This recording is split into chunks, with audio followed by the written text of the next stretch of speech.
everyone, Krista Moser here. I thought I would do a little walkthrough of these quilt planning sheets, journal entry style for the upcoming year.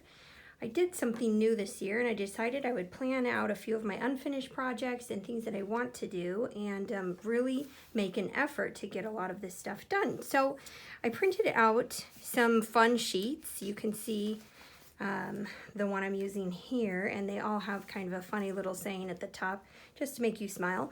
So what I'm working on is the vintage windmill pattern here, and I'm doing it in a Christmas collection. So you can see I've pasted my fabric swatches down here at the bottom. Now there's a blank spot here for a quilt picture. You can do a picture or a drawing. If you've taken a picture, say at a quilt show or something for inspiration, you could put that in there.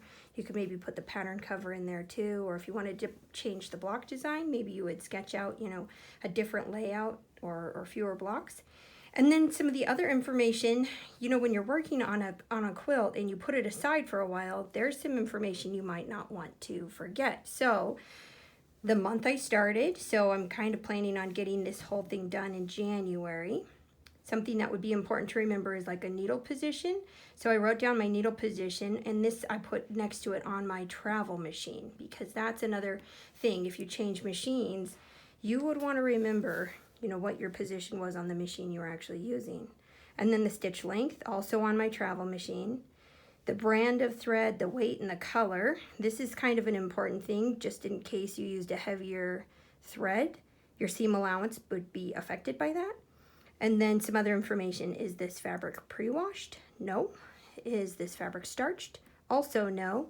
And then other important information. Uses the mini ruler. That is for this pattern specifically, so that's kind of a little important piece of information. You could also put in here like a tutorial. Say you watched a YouTube tutorial that you found really helpful, maybe make a note of that. So when you come back to this project, you could refer back to that tutorial or some other useful piece of information.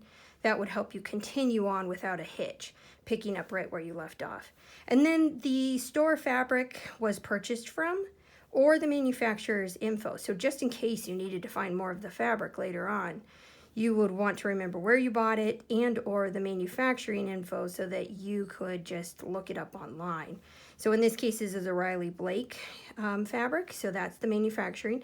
The collection is Winter Wonder, and that's by Heather Peterson. So if I need to go back and find more of this fabric, I kind of have all my information there.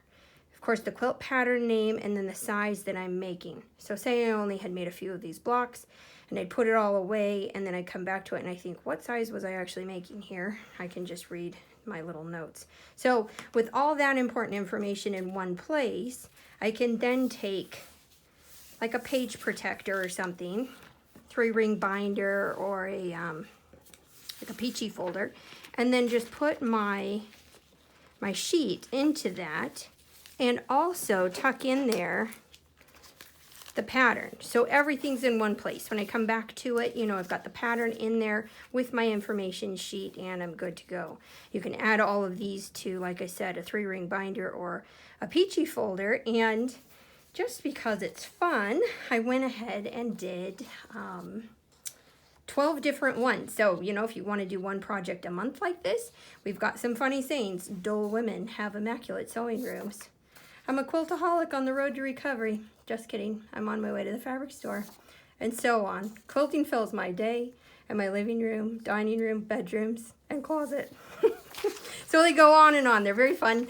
And you can plan out your projects for the year, or at least get yourself a good start to being organized and getting more done this year. I hope you like it.